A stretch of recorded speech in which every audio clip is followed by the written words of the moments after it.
So I cannot get enough of sports. My wife rolls her eyes at me constantly as she's always coming in, hey, let's watch a new show together.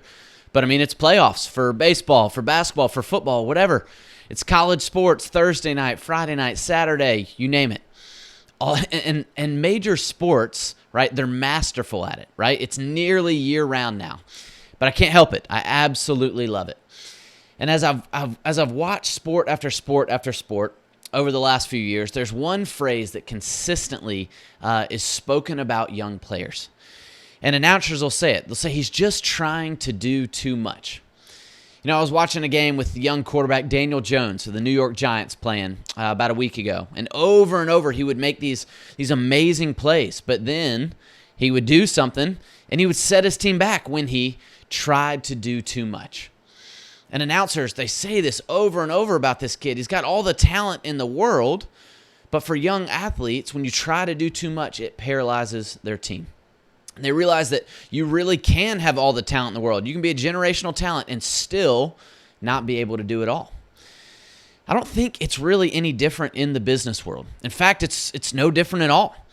I was reading a great article the other day about how small business has changed over the last 25 years. And it spoke of this kind of evolution of the business owner and how they've moved from CEO, meaning the chief executive officer, to now the CEO, meaning the chief everything officer.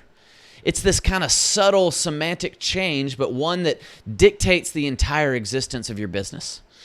Just like in sports, young business owners are so particular that they have to have their hand in every little piece of the business instead of training and trusting their employees to get the job done. And where does that lead, right? To underperformance every single time.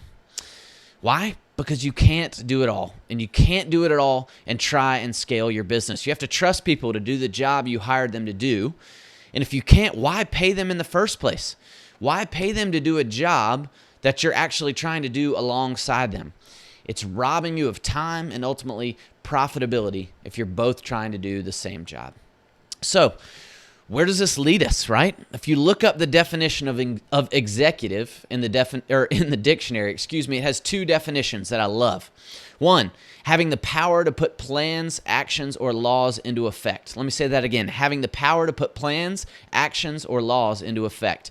Second definition is a person with senior managerial responsibility in an organization. What better way to describe you as the executive? You have to do both of these things. You have to become the manager of the organization and put plans and actions into effect. You don't have to do it all yourself, but you have to find a way to effectively train your team to do it the way you would do it so you can free yourself up to do the things that only you can do in your business. It's doable. In fact, we're coaching businesses every single day that are doing just this. They're building systems and processes in their business to free their employees up to do the job they were hired to do.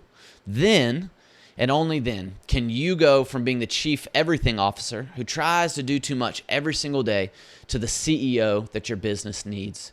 Your business needs you to be focusing on big picture things. It needs you to be flying at 20,000 feet, looking over everything and kind of moving the chess pieces as needed. It doesn't need you down there in the weeds every single day with your hands in the dirt, hammering nails, whatever you do, and actually micromanaging your employees. Train them to do what you want them to do exactly as you would want it to be done, and then give them the freedom to take it and run with it. Hope you guys have a great week. I will be back on soon. Take care.